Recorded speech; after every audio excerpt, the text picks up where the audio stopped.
ठीक है उतनी का रहे मुझे दिल की बीमारी है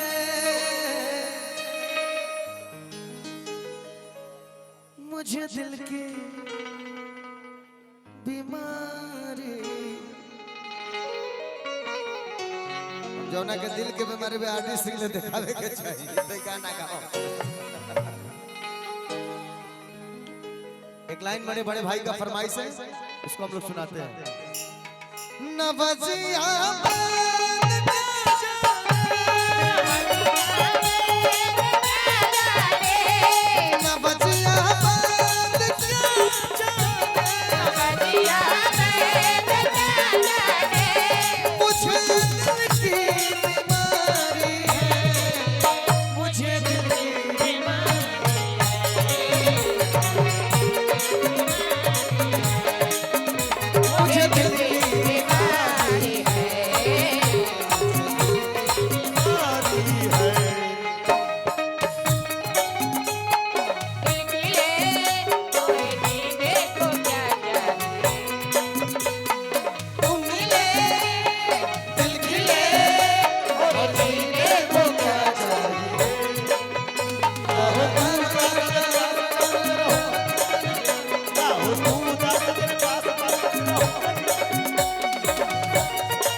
ये पुरस्कार मोहन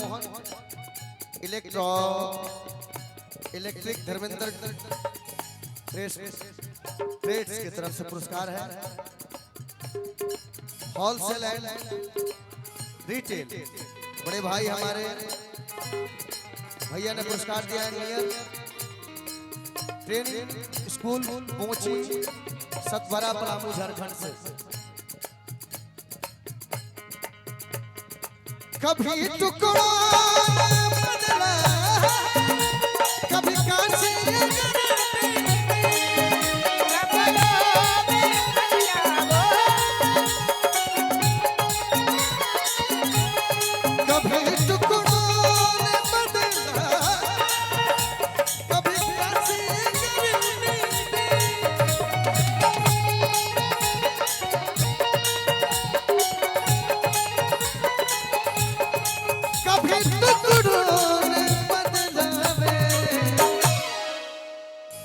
मुझे दिल की बीमारी है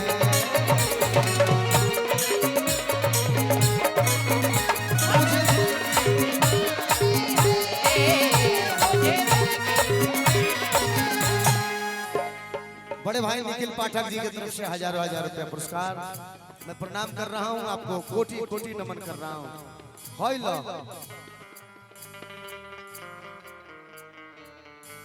कौन बैग थोड़े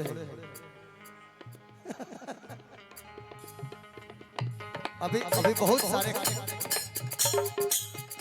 सारे कलाकार हैं सब सही बात। ये सभी कलाकारों को गवाना है आप लोग भी इस बात को ध्यान दीजिए। इनकर फरमाइश सुन ले। याद कर जगिया कुमार रहलो पिया बस पगले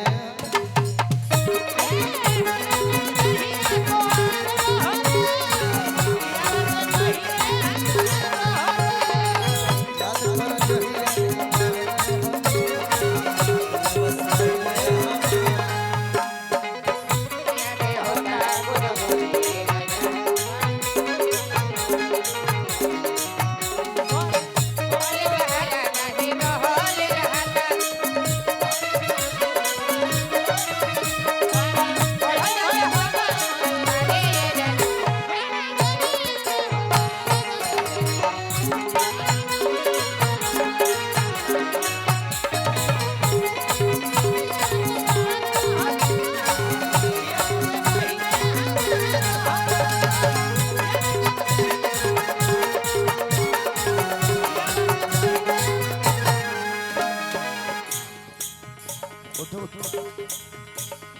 ए छोटकी खाती एगो लास्ट गाना गावत तानी ए बबुआ मीठा